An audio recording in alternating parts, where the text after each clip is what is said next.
उन्हें प्रणाम किया। इसी प्रकार शंकर जी के चारों ओर जो महर्षियों के सहित अन्याय सिद्धगण बैठे थे, उन्होंने भी ब्रह्मा जी को प्रणाम किया। सबके नमस्कार कर चुकने पर ब्रह्मा जी ने चंद्रमौली भगवान से, जो अब तक प्रणाम की मुद्रा में ही खड़े थे, हंसते हुए कहा। श्री ब्रह्मा जी ने कहा, देव मैं जानता हूँ आप संपूर्ण जगत के स्वामी हैं, क्योंकि जिसकी योनि शक्ति प्रकृति और उसके बीच से पुरुष से जो एक रस ब्रह्मा है वह आप ही हैं। भगवान आप मकड़ी के समान ही अपने सर्वभूत शिव शक्ति के रूप में क्रीड़ा करते हुए लीला से ही संसार की रचना, पालन और संहार करते हैं।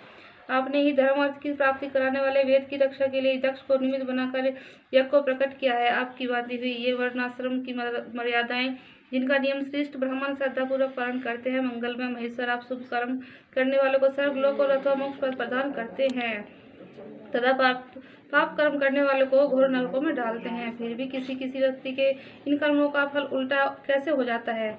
जो महानुभाव आपके चरणों में अपने को समर्पित कर देते हैं, जो समस्त प्राणियों में आपकी ही झांकी करते हैं और समस्त जीवों को भेद दृष्टि से आत्मा में ही देखते हैं, वे पशुओं के समान प्रिय क्रोध के अधीन नहीं होते। जो लोग भेद बुद्धि होने के कारण कर्मों में ही आसक्त रहते हैं, जिसकी नीयत अच्छी नहीं है, दूसरों की उन्नति देखकर जिनका चित्त रात दिन कुढ़ा रहता है, और जो मर्म भेदिया ज्ञानी अपने दुर्वचनों से दूसरों का चित्त दुखाया करते हैं, आप जैसे महापुरुषों के लिए उन्हें भी मारना उचित नहीं है, क्योंकि वे बेचारे तो विधाता के ही मारे हुए हैं। देव भगवान कमलनाभ की प्रबल माया से मोहित हो जाने के कारण यदि किसी पुरुष की अभी किसी स्थान में भेद बुद्धि होती है, तो भी साधु पुरुष अपने पर दुख कातर स्वभाव के कारण उस पर कृपा करते ही है। देवस जो कुछ हो जाता है उसे रोकने का प्रयत्न नहीं करते। प्रभु आप सर्वज्ञ हैं। परम पुरुष भगवान की दुस्तर माया ने आपकी बुद्धि का स्पर्श नहीं किया है, अतः जिनका चित्त अब उसके वशीभूत होकर कर्मार्ग में आसक्त हो रहा है, उनके द्वारा अपराध बन जाए तो भी उन पर आपको कृपा ही करनी चाहिए। भगवान आप सबके मूल हैं, आप ही संपूर्ण यज्ञों को पूर्ण करने वाले हैं। यज्ञ भाग पाने का भी आपको पूरा अधिकार है। फिर भी इस संपूर्ण यज्ञों के पूर्ण करने वाले यज्ञ भाग पाने का भी आपको पूरा अधिकार है।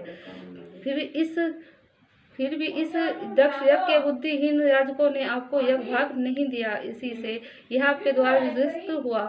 अब आप इस अपूर्ण यज्ञ का पुनरुद्धार करने की कृपा करें। प्रभु ऐसा कीजिए जिससे यजमान दक्ष फिर जी उठे, भग देवता नेत्र मिल जाए, भगु जी